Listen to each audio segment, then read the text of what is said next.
Hello everyone, আসসালামু আলাইকুম। আশা করছি আপনারা সবাই ভালো আছেন। দেশ ও দেশের বাইরে যে যেখান থেকে বসে আমার আজকের ভিডিওটি দেখছেন, আপনাদের সবাইকে জানাই অনেক অনেক প্রীতি ও শুভেচ্ছা। বর্তমান সময়ে ইউটিউব জগতের একটি ভাইরাল রেসিপি তেল ছাড়া আমের আচার। আর এই আচারটি কিন্তু অনেক মজা হয় খেতে। তো সেই তেল ছাড়া আমের আচারের রেসিপিটি নিয়ে আজ আমি আপনাদের সামনে চলে আসলাম। তো এই আচারটি তৈরি করতে খুব বেশি উপকরণ লাগবে না, অল্প কিছু উপকরণে তেল ছাড়াই তৈরি করে নিব এই লোভনীয় আচারটি। তো শুরু করা যাক আজকের রেসিপি। তো আজকের এই আমের আচারের রেসিপির জন্য আর এখানে আম আছে 1 কেজি, মানে 1 কিলো। তো আমি এখান থেকে অর্ধেকটা নিয়ে নিচ্ছি, হাফ কেজির একটু কম বেশি হতে পারে। তো এই 5টি ছোট সাইজের আম নিয়েছি। তো এই আমগুলোকে এখন খোসা ছাড়িয়ে নিচ্ছি। আপনারা এখানে পিলারের সাহায্যেও আমগুলোকে ছিলে নিতে পারেন, বাট আমি একটি ছুরির সাহায্যে এভাবে খোসা ছাড়িয়ে নিচ্ছি। আর ঠিক একইভাবে সবগুলো আমেরই খোসা ছাড়িয়ে নিব। আমার সবগুলো আমের খোসা ছাড়িয়ে নেওয়া হয়ে গেছে। এখন আমি এগুলোকে একটি পাত্রে নিয়ে নিচ্ছি এবং খুব ভালোভাবে আমগুলোকে ধুয়ে নিব। তো আমগুলোকে আমার ধুয়ে নেওয়া হয়ে গেছে। এখন একটি পরিষ্কার কিচেন টাওয়াল দিয়ে আমি আমগুলোকে মুছে নিচ্ছি। মানে এটাকে ড্রাই করে নিতে হবে যেন পানি না থাকে। তা আমগুলোকে মুছে নেওয়ার পর এখন একটু মোটা করে এরকম চাকা চাকা করে কেটে নিচ্ছি, যেমনটা দেখানো হচ্ছে। আর কেটে নেওয়ার পর এর মধ্যে যে বীজটা আছে, তো সেই বীজটাকে আমি এভাবে হাত দিয়ে উঠিয়ে নিচ্ছি। আর যদি দেখেন হাত দিয়ে না ওঠে, এভাবে ছুরির সাহায্যেও উঠিয়ে নিতে পারেন।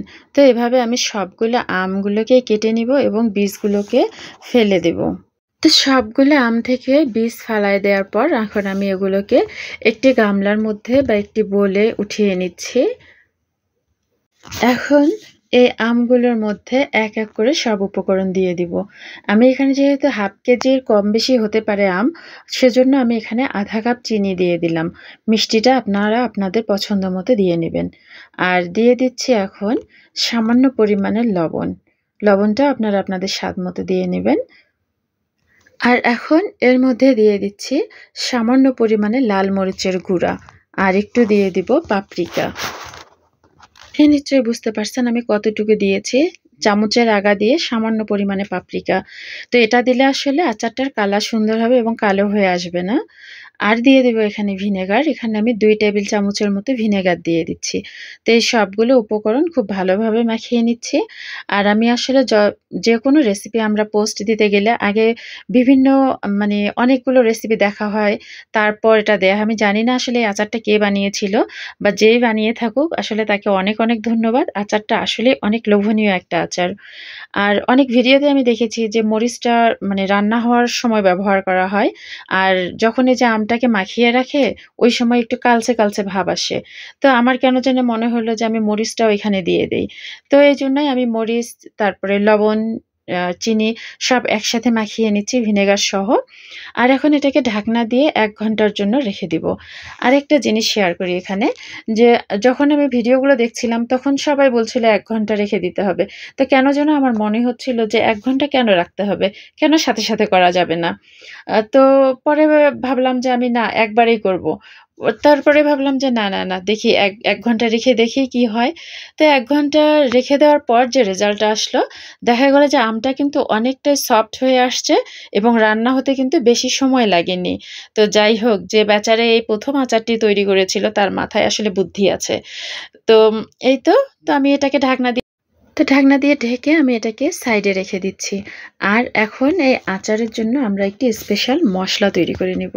তো আচারের এই মসলার জন্য এখানে আমি নিয়ে নিচ্ছি 1 চা চামচ আস্ত জিরা, 1 চা চামচ আস্ত ধনিয়া, আর 1 চা চামচ নিয়ে নিচ্ছি এখানে সরিষা। তো আমার কাছে এখানে কালো সরিষাটা ছিল, তো আমি এটাই নিয়ে নিলাম। আর নিয়ে নিচ্ছি এখানে 1 চা চামচ মৌরি। মৌরিটা দেওয়ার চেষ্টা করবেন, এতে করে আচারের সেন্টটা কিন্তু অনেক ভালো আসে। আর এখানে দিয়ে দিচ্ছি 1 চা চামচ পাঁচফোড়ন আর 2টা শুকনো মরিচ। তো এতে সবগুলো উপকরণ একটি প্যানে নিয়ে নিলাম। আর মিডিয়াম টু লো এর মাঝে রেখে এটাকে প্রথমে জাল দিয়ে নিব, মানে ভেজে নিব। এরপরে চুলার জাল কমিয়ে এর থেকে সুন্দর একটা অ্যারোমা আসা পর্যন্ত ভেজে নিব। তো এই তো আমাদের মশলাগুলো ভাজা হয়ে গেছে। আর আমি এই মশলাটা কিন্তু আজকে ব্লেন্ড করে নয়, পাটায় বেটে নিচ্ছি। পাটায় বেটে নিলে আচারের জন্য আসলে অনেক ভালো হয় ব্লেন্ড করার চেয়ে। তো আমি পাটায় নিয়ে নিলাম আর এখন এটাকে একটু পাউডার বানিয়ে নিচ্ছি। বরাবরের মতো বলছি, আমার আজকের ভিডিওটি যারা ইউটিউব থেকে দেখছেন, আপনাদের সবাইকে জানাই অসংখ্য ধন্যবাদ। আর যারা আমার চ্যানেলটিকে সাবস্ক্রাইব করেছেন, আপনাদেরকেও জানাই অনেক অনেক ধন্যবাদ। আর যারা শুধু ভিডিও দেখেন, এখনো চ্যানেলটিকে সাবস্ক্রাইব করেননি, প্লিজ চ্যানেলটিকে সাবস্ক্রাইব করে পাশে থাকা বেলটি অন করে রাখবেন, যাতে করে পরবর্তী ভিডিওর নোটিফিকেশন খুব সহজেই পেয়ে যান। তো এতে আমাদের মশলাগুলো কিন্তু বেটে নেওয়া হয়ে গেছে। একটি ছোট্ট বাটিতে উঠিয়ে নিলাম এবং এটাকে সাইডে রেখে দিলাম। আর ওই যে আমরা আমটা মাখিয়ে রেখেছিলাম, তো এখন তো এই ১ ঘন্টার আশেপাশে হবে মাখানো। তো এখন আমরা এটাকে আবারও ভালোভাবে মিশিয়ে নিচ্ছি। আর এখন যে পাত্রটা আচার বানাবো সেই পাত্রটা নিয়ে নিলাম আর এর মধ্যে আমটা ভালোভাবে ঢেলে দিলাম এবং এর যে চিনিটা ছিল, কিছু চিনি গলে গেছে এবং কিছুটা গলে যায়নি। তো সবগুলোই দিয়ে দিচ্ছি। আর এখন চলে যাচ্ছি চুলায়। কড়াইটি চুলায় বসিয়ে মাঝারি থেকে অল্প আঁচের মধ্যে এই আচারটি রান্না করে নিতে হবে। তো খুব সাবধানের সাথে এটাকে উল্টাপাল্টা করে দিতে হবে। কারণ যখন আমটা কেটেছিলাম তখন নিশ্চয়ই খেয়াল করে থাকবেন যে ২ টা আম কিন্তু একটু পাকাটে টাইপের ছিল আর ৩ টা কাঁচা ছিল। তো যে আমগুলা কাঁচা ছিল ওটা দিয়ে কিন্তু খুব সুন্দর ছিল, ভেঙে যায়নি। আর যেটা একটু পাকা ছিল ওটা কিন্তু একটু মানে বেশি নরম হয়ে গিয়েছিল। তো যাই হোক, এই পর্যায়ে এসে যখন দেখবেন আমটা কিছুটা স্বচ্ছ আকার ধারণ করছে, তো সেই অবস্থায় এসে এখানে ওই যে মসলা যেটা বানিয়েছিলাম, তো ওখান থেকে ১/২ চামচের একটু বেশি পরিমাণে দিয়ে দিলাম। আর এই যে বাকি যেটা থাকলো এটা কিন্তু আমি সংরক্ষণ করব। পরবর্তী সময়ে আচার বানাতেই আমি এটা ব্যবহার করব। তো এই তো মসলাটা দিয়ে আবারও আলতো করে এটাকে একটু নাড়াচাড়া করে দিচ্ছি এবং খুব সাবধানে এটাকে উল্টে দিচ্ছি। এটা ঢাকনা দেওয়ার কোনো দরকার নেই। এটা এমনিতেই দেখবেন কিছু সময় পরে এটা পুরোপুরি স্বচ্ছ হয়ে আসবে। আর যখন আমটা স্বচ্ছ হবে তখন বুঝবেন যে আমাদের এই আচারটা কিন্তু একদম রেডি হয়ে গেছে।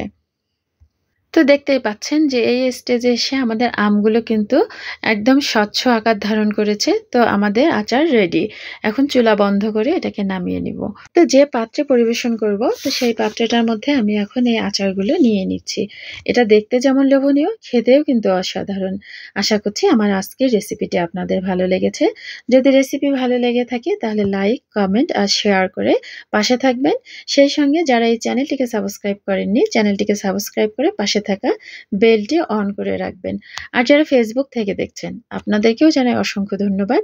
চাইলে আপনারা আমার পেজটি ফলো দিয়ে রাখতে পারেন। থ্যাংক ইউ সবাইকে। যে মসলাটা বানিয়েছিলাম, তো অতিরিক্তটুকু একটি ছোট্ট বক্সে নিয়ে নিচ্ছি এবং এটা ফ্রিজে রেখে সংরক্ষণ করব। তো সবাই ভালো থাকবেন, সুস্থ থাকবেন, সুন্দর থাকবেন, আমার জন্য দোয়া করবেন। আল্লাহ হাফেজ। আসসালামু আলাইকুম।